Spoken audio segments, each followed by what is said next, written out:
I want a divorce. The words hung in the air of our living room like a death sentence. Robert's coffee mug slipped from his fingers, shattering against the hardwood floor I'd spent years keeping pristine. The sound echoed through our house, the same house where I'd swallowed my pride for 22 years of marriage, where I'd smiled politely through countless dinner parties while his mother Patricia treated me like hired help. Margaret, you can't be serious, Robert stammered, his face pale as the morning light streaming through our bay windows. This is about the money, isn't it? About Florida? I stared at the newspaper spread across our coffee table. The headline read, Local Teachers Ed Tech Company Acquired for $20 Million. My photograph smiled back at me from the business section, not the meek, accommodating wife Robert thought he knew, but the CEO of Eduvision Technologies, the company I'd built from our garage while he slept peacefully upstairs, never questioning my late-night grading sessions.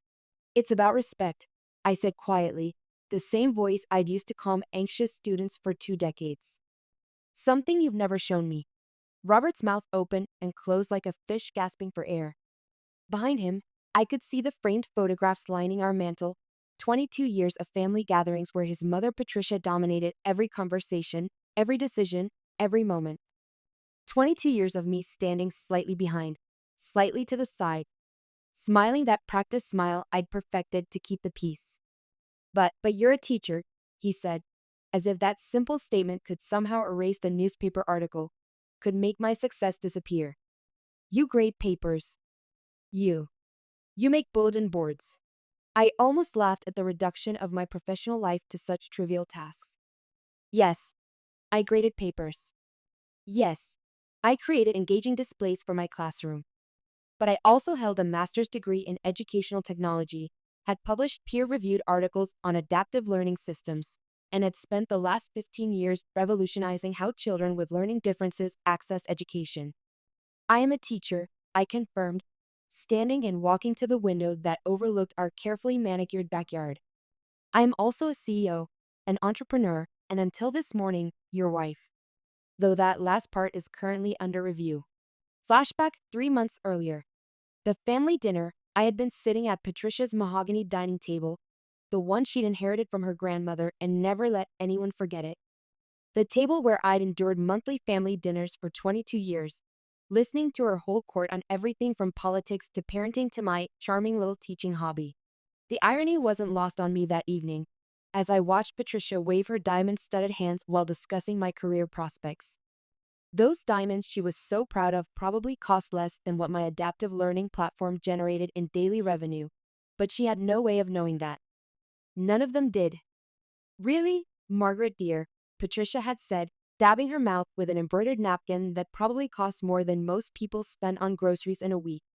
I don't understand why you insist on working those measly hours at that public school when Robert makes enough to support you both. The words stung as they always did. Measly hours. As if the passion I poured into my classroom, the innovative teaching methods I developed, the lives I'd touched over 2 decades meant nothing because they didn't generate visible wealth. I caught Robert's eye across the table, searching for any sign that he might defend me, might stand up to his mother even once. Instead, he looked down at his plate like a scolded child, the same expression he'd worn since childhood whenever his mother criticized someone in his presence.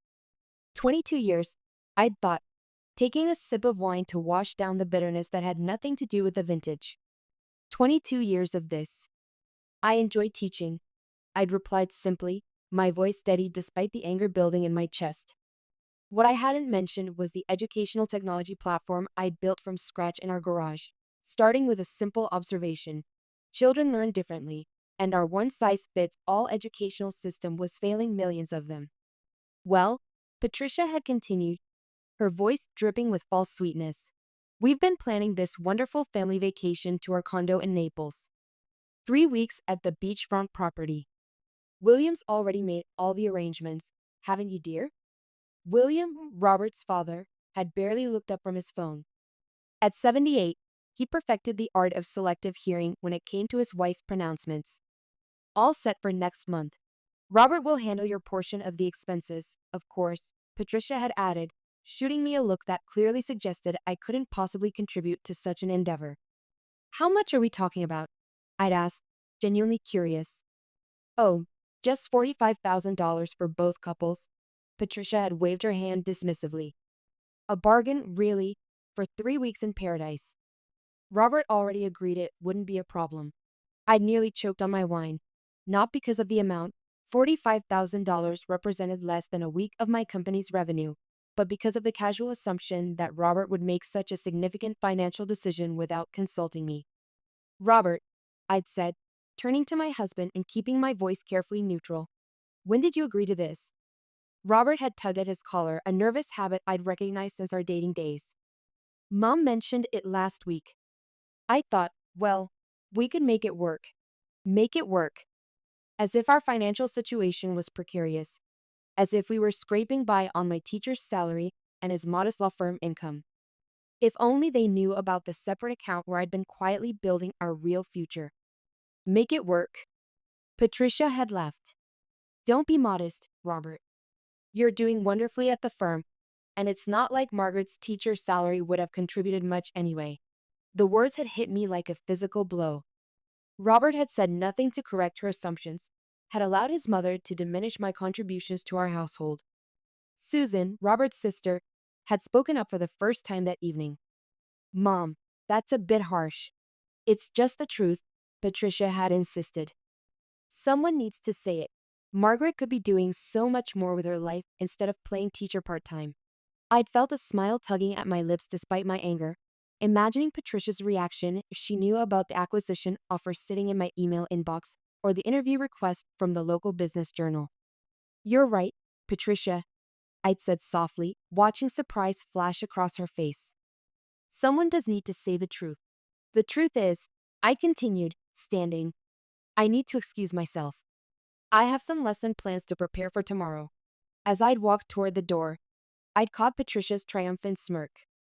She thought she'd won, thought she'd finally succeeded in putting me in my place. Let her believe what she wanted. The truth would come eventually, and when it did, it would be devastating. Flashback of the seeds of success. Walking to my car that night, I'd allowed myself to remember how it all started. The idea that would eventually become Eduvision Technologies had come to me during my third year of teaching, in a moment of frustration that would change everything. I'd been working with a student named Tommy Martinez, a brilliant 8-year-old who struggled with traditional math curricula. He could grasp complex concepts intuitively but couldn't show his work in the step-by-step manner the textbooks required.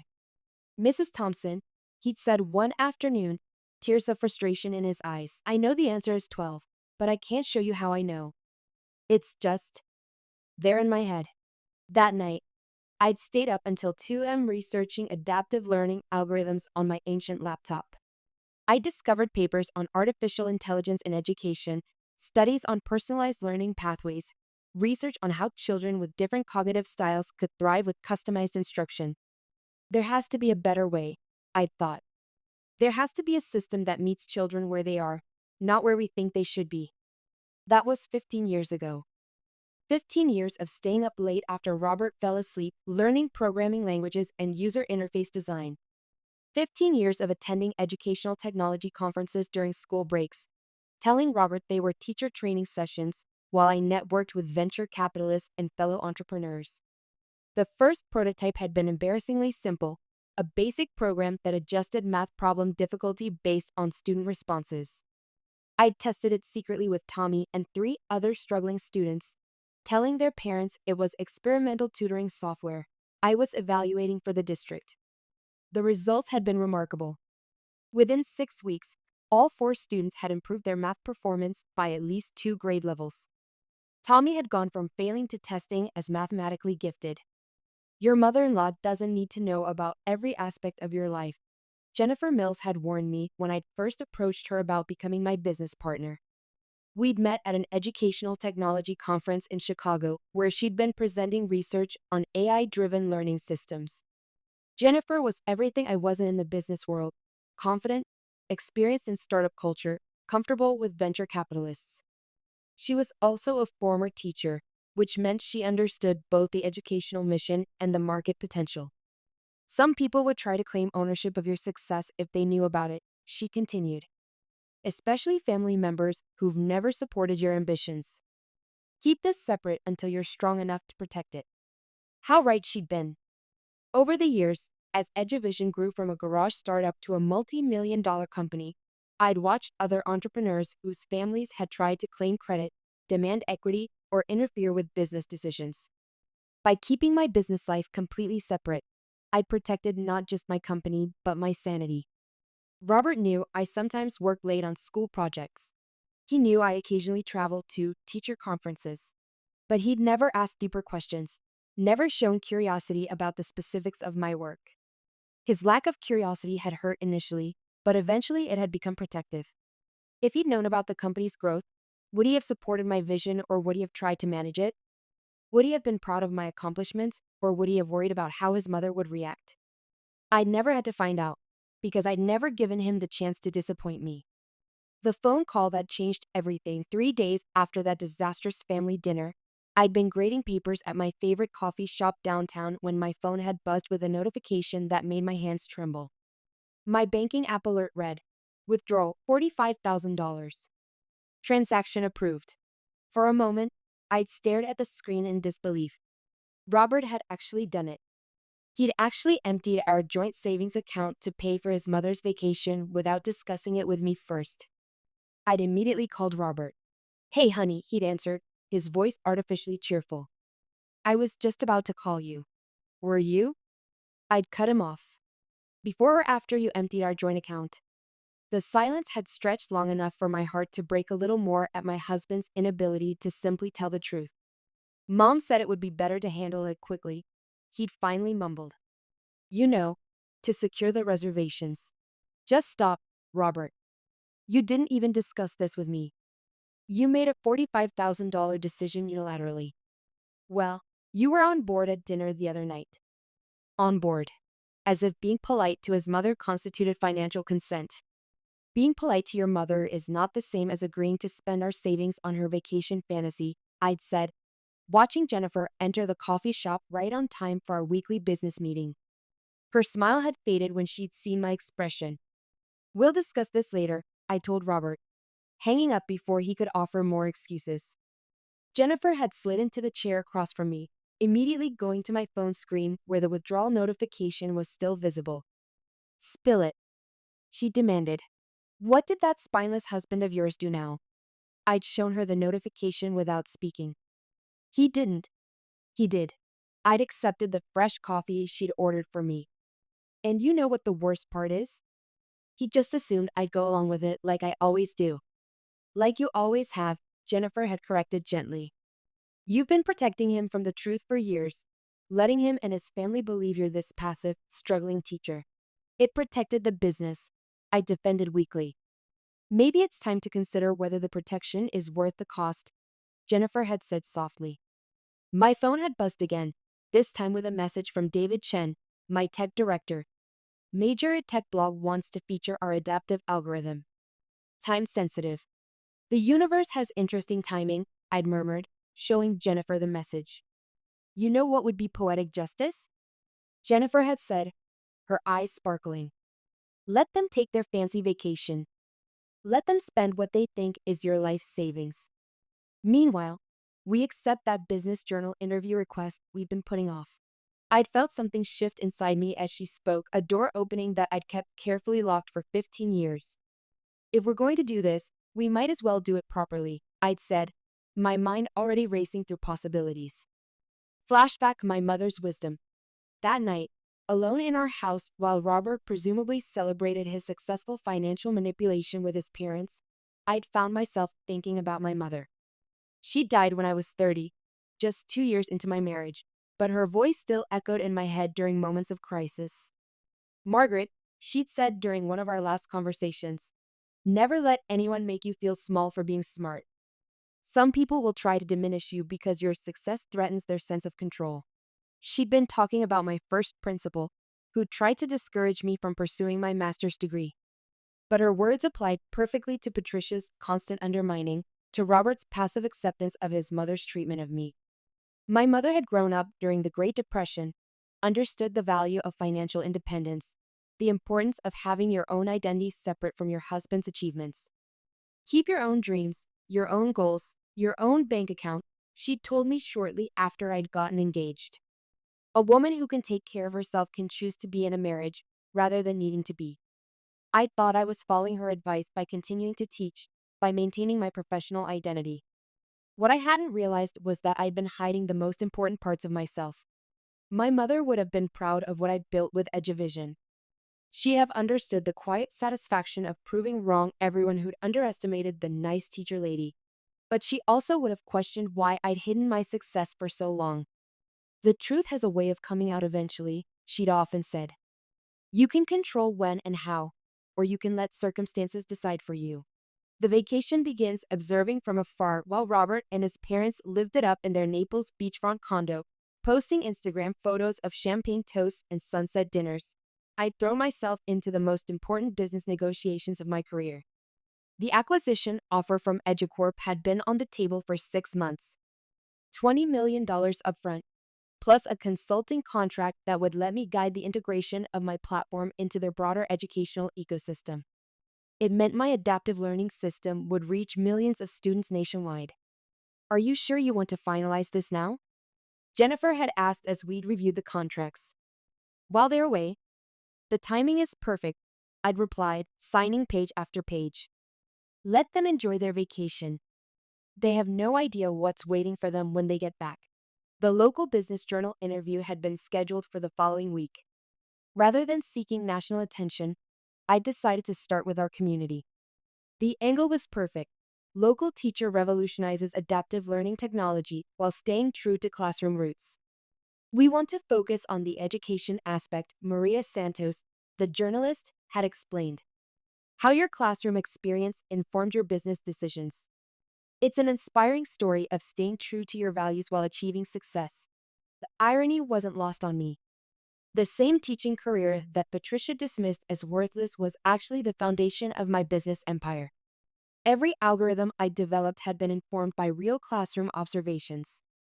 I never stopped being a teacher, I told Maria during our interview, sitting in my classroom surrounded by student artwork.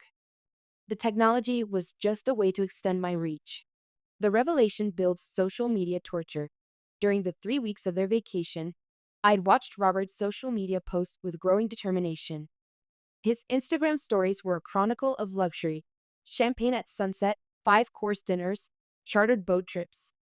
Patricia featured prominently in the photos, posed against backdrops of crystal clear water. Her captions were masterpieces of subtle condescension.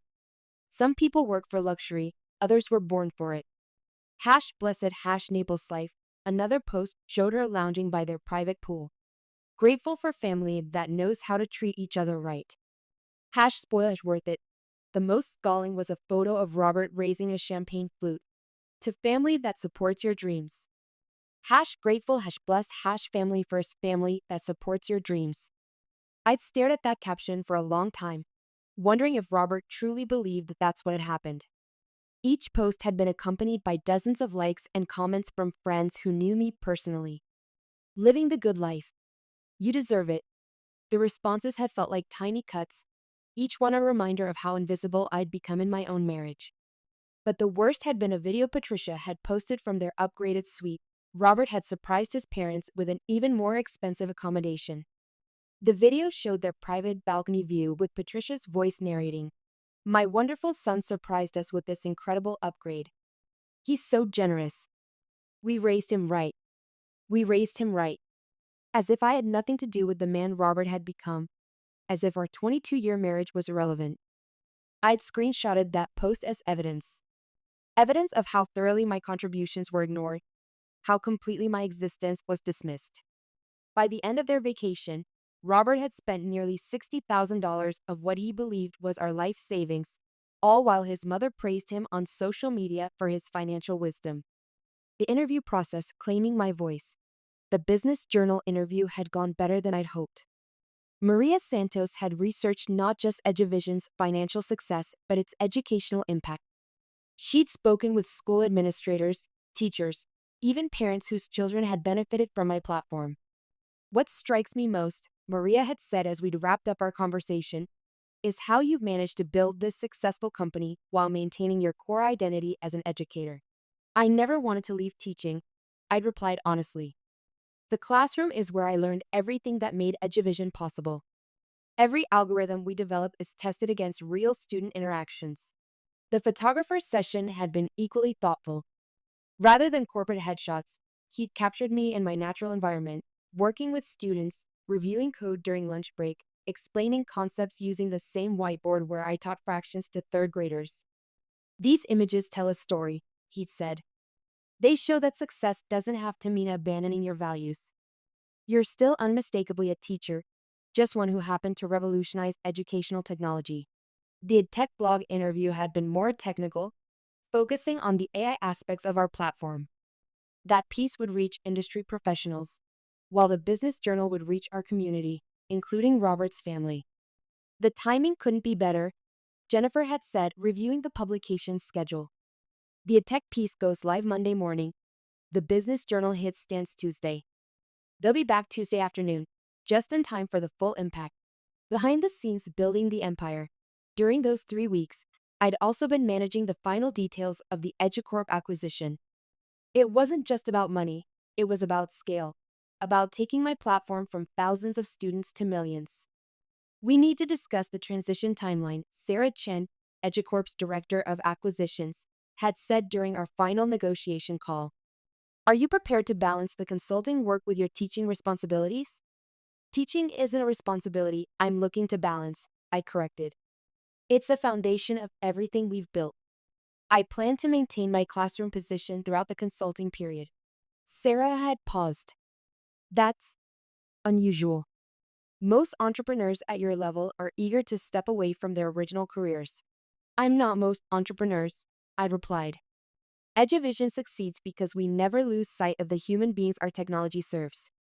The moment I stop working directly with children is the moment our products lose their authenticity. The consulting contract had been structured accordingly, allowing me to work from our local office 3 days a week while maintaining my teaching schedule. Your husband must be incredibly proud, Sarah had commented during our final call. I'd hesitated, looking at the wedding photo on my desk. He'll be surprised. This has been something of a secret project. Secret? How do you secretly build a $20 million company? It was a fair question. How had I managed 15 years of product development, investor meetings, and market expansion without my husband knowing? The answer was both simple and devastating, because he'd never been curious enough to look deeper. The return of preparation for revelation. The morning of Robert's scheduled return, I'd woken early and prepared our house like a stage set. The business journal was sitting on our front doorstep as arranged. My laptop was open on the kitchen table, displaying the tech blog article that had gone live at midnight. I dressed carefully in one of my better teaching outfits, professional but approachable.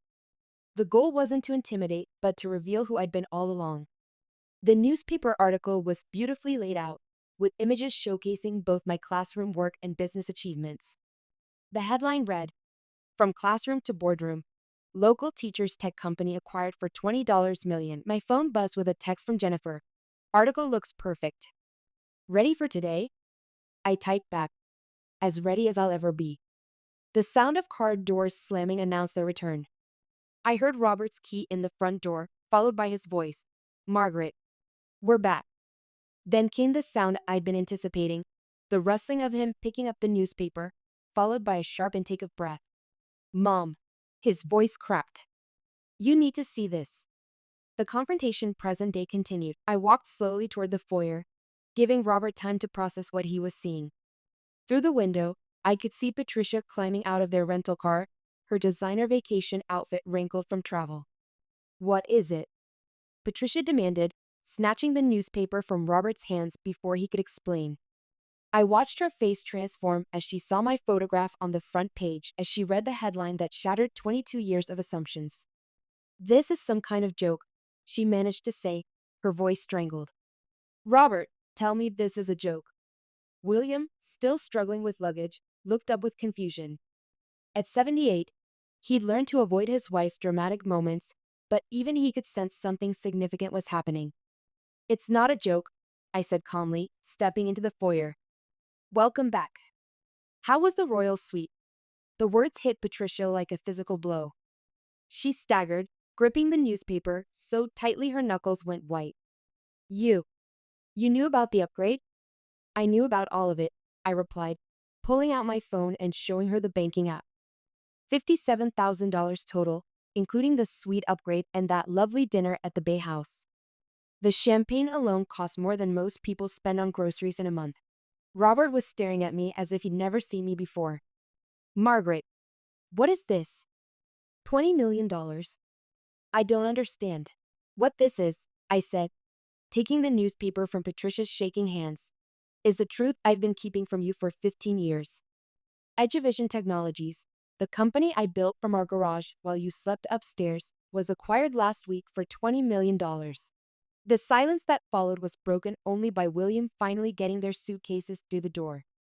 He looked around at the frozen tableau and seemed to understand immediately that their family dynamics had just undergone a seismic shift. Well, he said mildly, this is interesting. Patricia whirled on him. Interesting? William, she's been lying to us for years. Have I? I asked quietly. I'm still a teacher.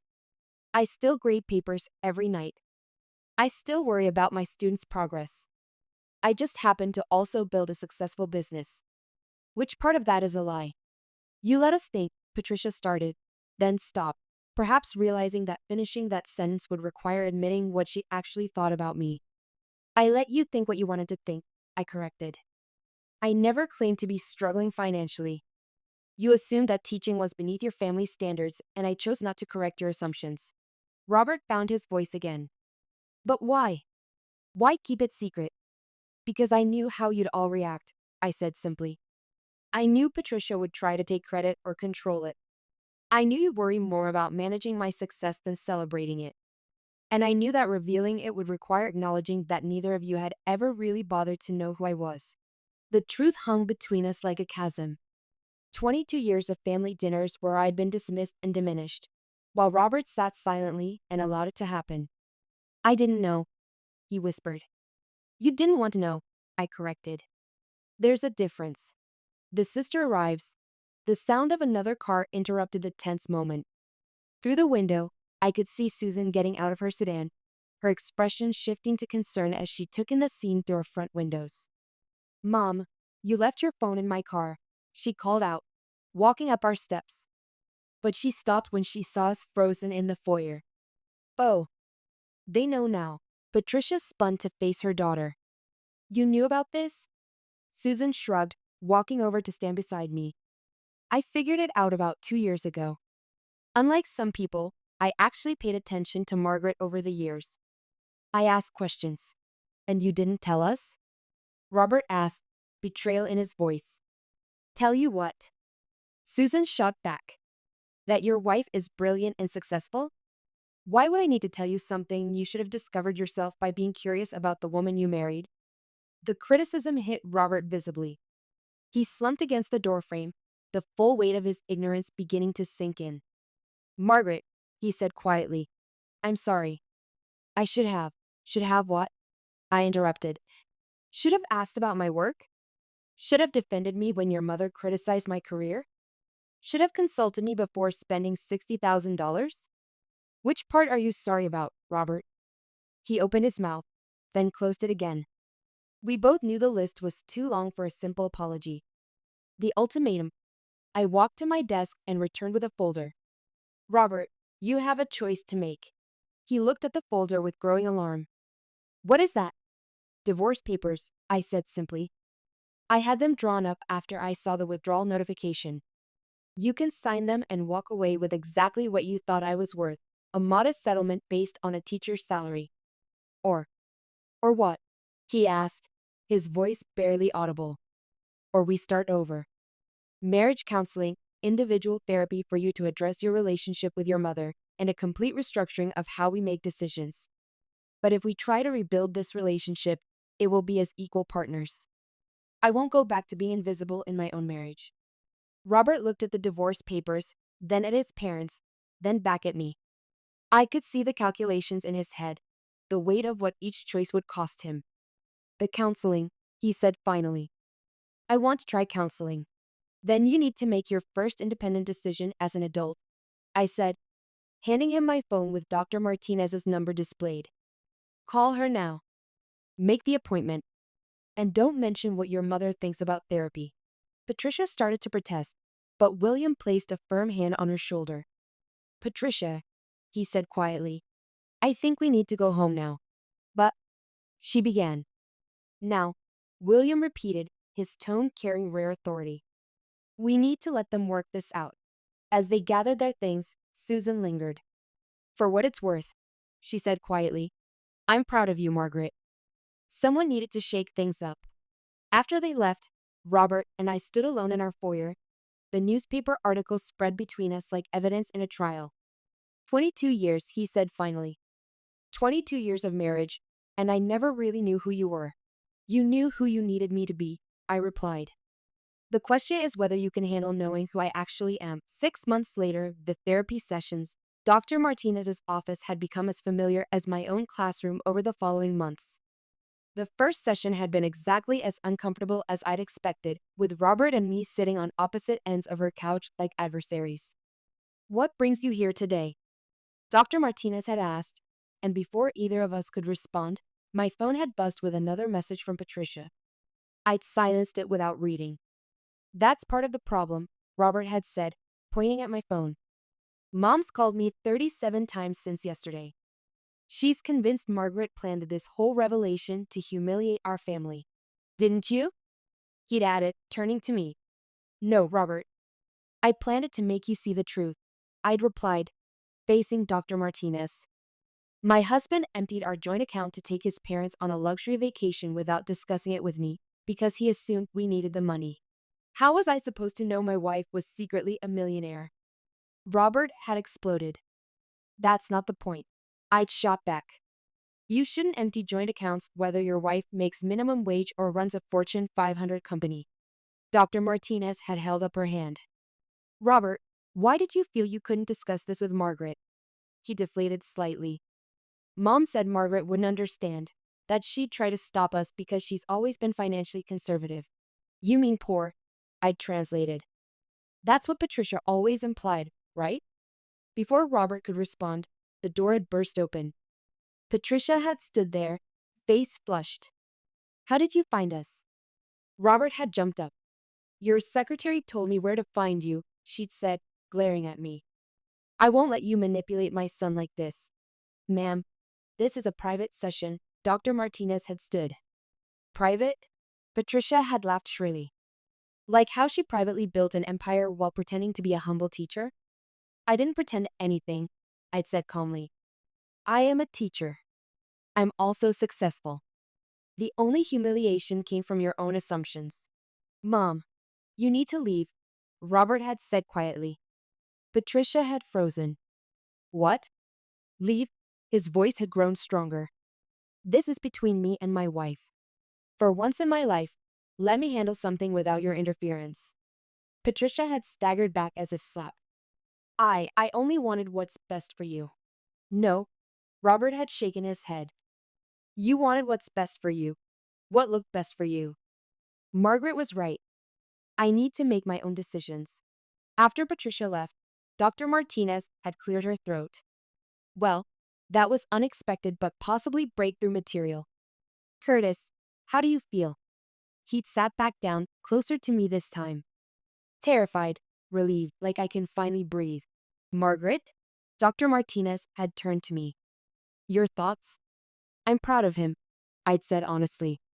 That's the man I married. He just got lost somewhere along the way. My phone had buzzed with a message from Susan. Mom's having a meltdown. Dad's trying to calm her down. Also, I just read the full Forbes article. You're amazing. Can I see your phone? Robert had asked suddenly. I'd handed it to him, watching as he blocked his mother's number. Then he'd taken out his own phone and done the same. I need space, he'd explained. From her, from all of it. I need to figure out who I am without her voice in my head. Dr. Martinez had nodded approvingly. That's very insightful, Robert.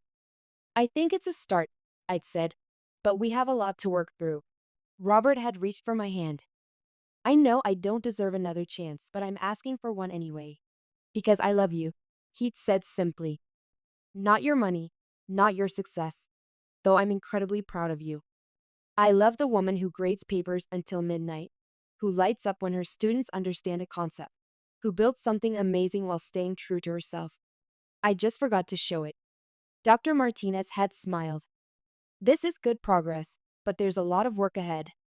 Are you both committed to this?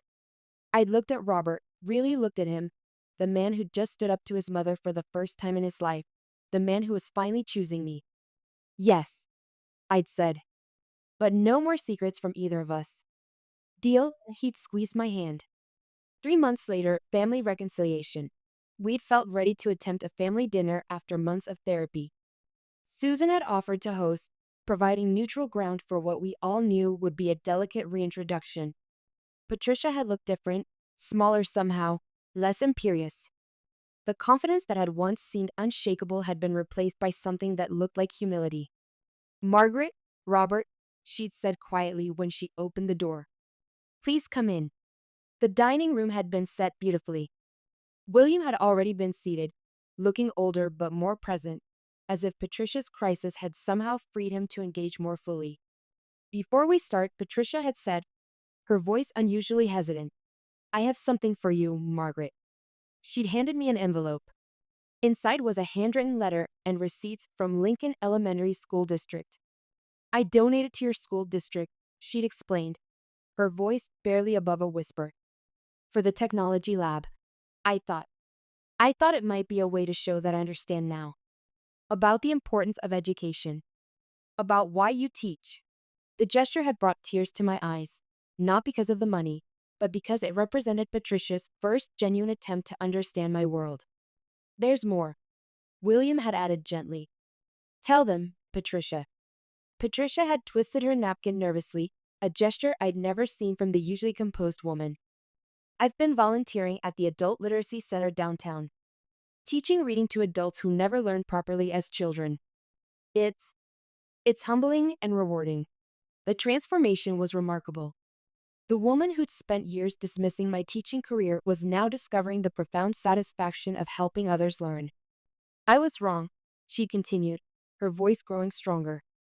About so many things. About you. About what success looks like. About what strength looks like. I thought I was protecting Robert by ensuring he married someone who wouldn't overshadow him. Instead, I was diminishing someone extraordinary. It was the apology I'd never expected to receive, and it meant more than any financial gesture could have. Susan had raised her glass. To new beginnings. Actually, Robert had stood up before we could toast. I have news too. He'd pulled out his phone, showing an email. I quit the firm today. I'd stared at him. What?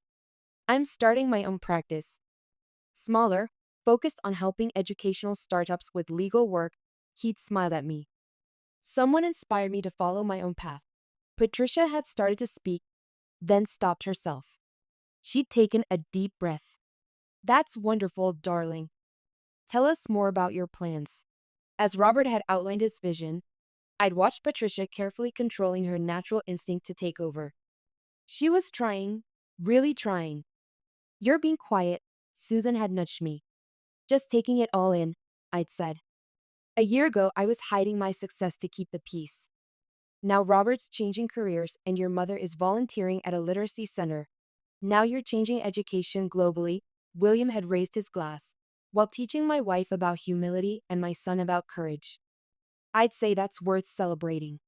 To Margaret, Robert had said, standing, who taught me that true strength isn't in what you hide, but in what you choose to reveal.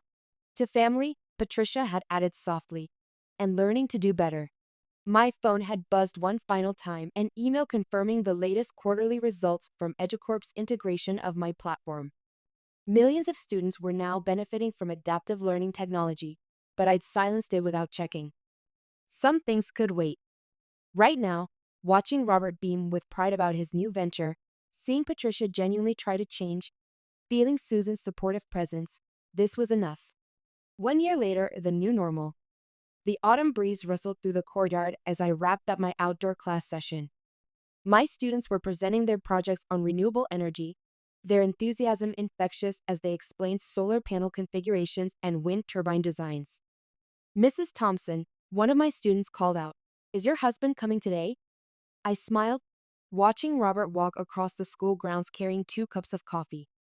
He'd started joining me for lunch once a week, genuinely interested in my work and respected by my colleagues as a partner rather than a patron. "Yes, that's him," I confirmed. "The one who didn't know I was a successful entrepreneur for 15 years. The students giggled. My story had become something of a local legend, and I'd learned to embrace the humor in it rather than feeling embarrassed. Robert reached us, handing me my coffee with a grin that reminded me why I'd fallen in love with him 25 years earlier. The very same, though in my defense, she's very good at keeping secrets. "Not anymore," I said, taking a sip and gathering my materials.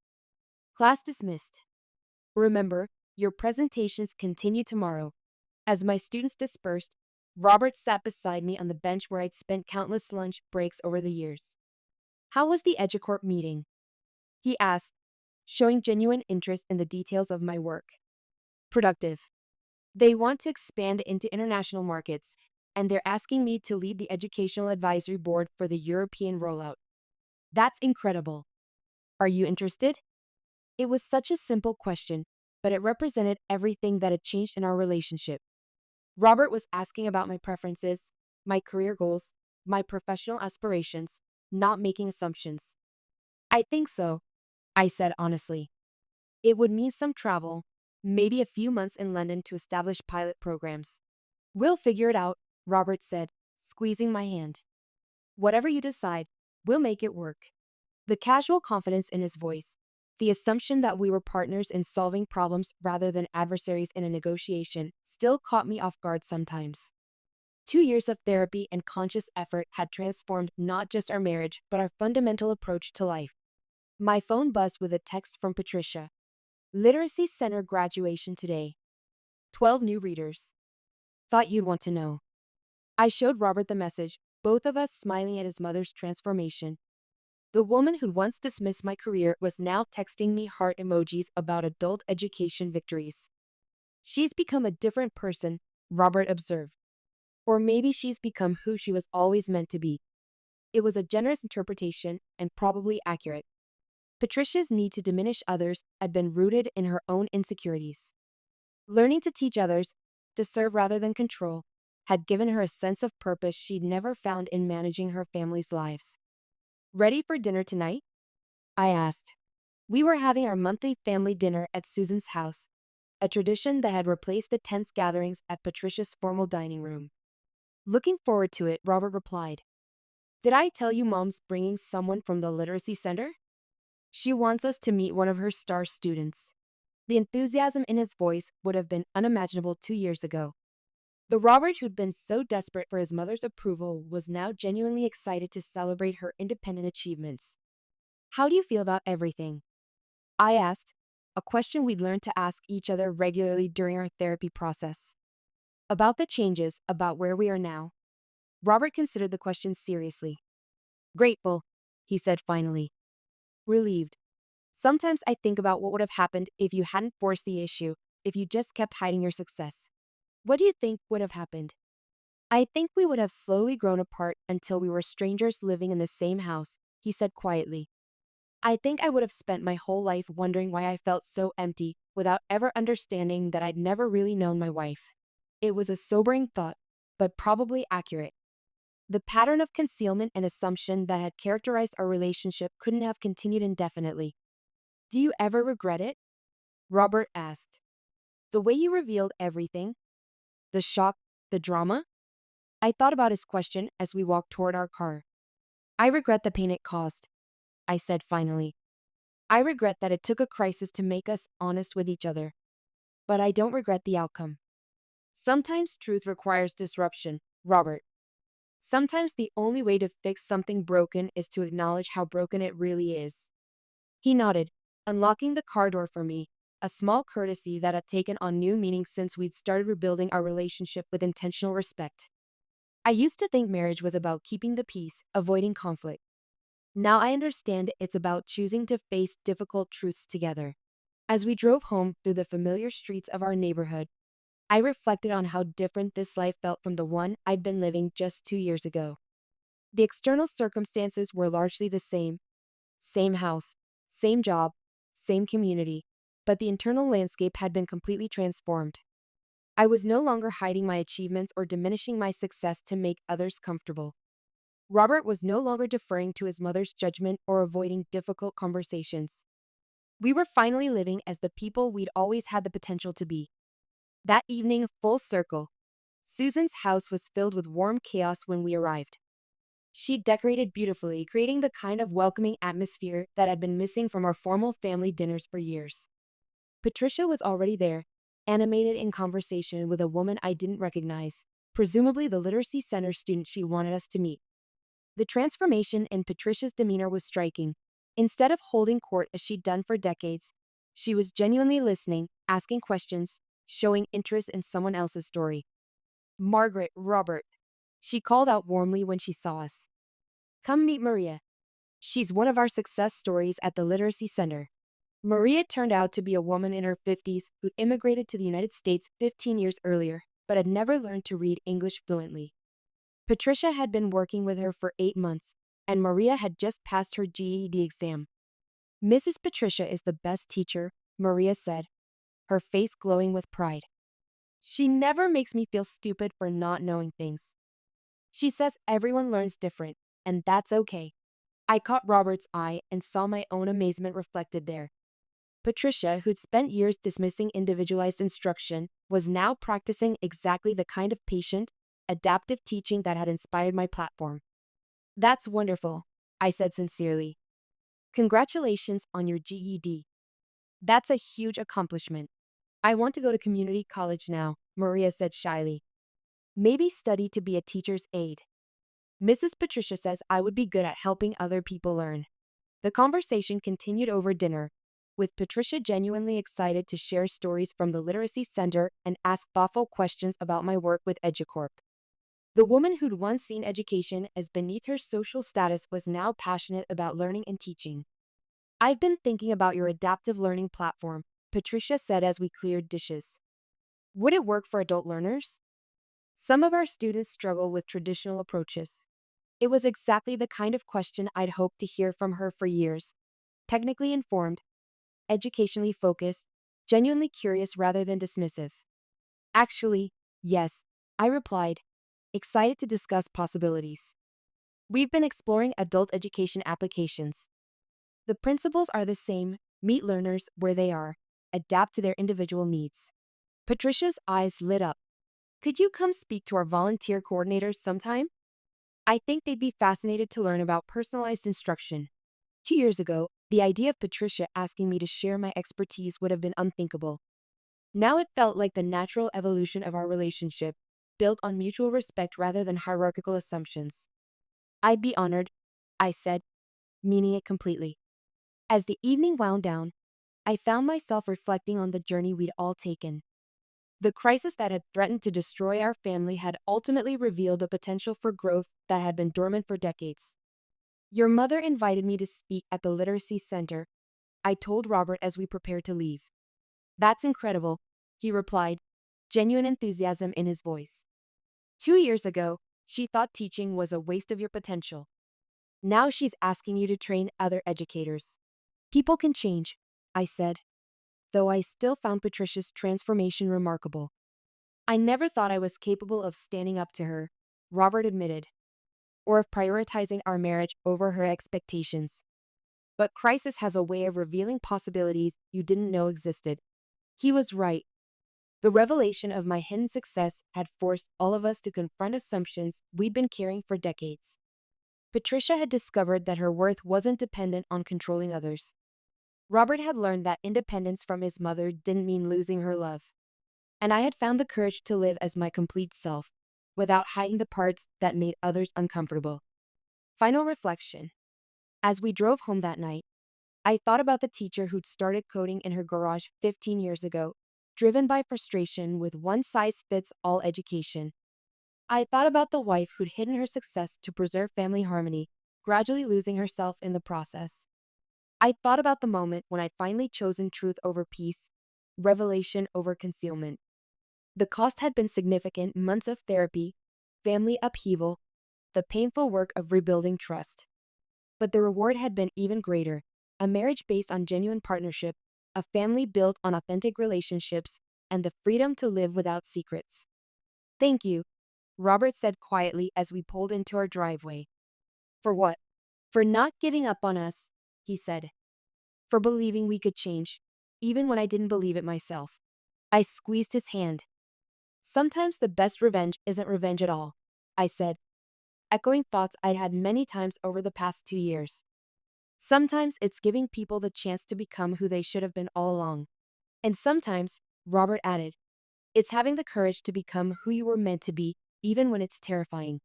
We sat in comfortable silence for a moment, looking at our house, the same structure where we'd lived for over 2 decades, but now truly our home in ways it had never been before. Inside, I knew, were the remnants of our old life: the photo albums chronicling years of forced smiles at family gatherings, the separate bank statements that had once hidden my success, the careful facade I'd maintained for so long. But there were also signs of our new beginning: joint financial accounts with full transparency, Robert's law books for his new practice focused on educational startups, and the newspaper article about my acquisition prominently framed in our living room. The article had been more than just a revelation of hidden success. It had been a declaration of independence, a refusal to remain small when I was meant to shine. It had been the beginning of our second chance, earned through honesty, therapy, and the difficult work of learning to see each other clearly. As we walked into our house together, I felt genuinely at peace for the first time in years. Success, I'd learned, wasn't just about building something valuable, it was about building it on your own terms, and then choosing to share it with people who truly valued both your accomplishments and your heart. Tomorrow I would return to my classroom, where I'd continue teaching third graders while also guiding the international expansion of educational technology that would reach millions of students worldwide. Robert would continue building his practice, supporting educational innovation while finally pursuing his own professional passions. And Patricia would return to the Literacy Center, discovering daily that the greatest success comes not from controlling others but from empowering them. We were all different people than we'd been 2 years ago, shaped by crisis and transformed by the choice to face truth together. The quiet teacher had found her voice. The dominated son had discovered his independence. The controlling mother had learned the joy of service. And our family had been rebuilt on a foundation strong enough to support who we really were, rather than who we pretended to be. Sometimes the most profound changes begin with the simplest decision: to stop hiding and start living as your authentic self. Sometimes the greatest gift you can give the people you love is the chance to know who you really are. And sometimes, if you're very lucky, they'll have the courage to show you who they really are in return.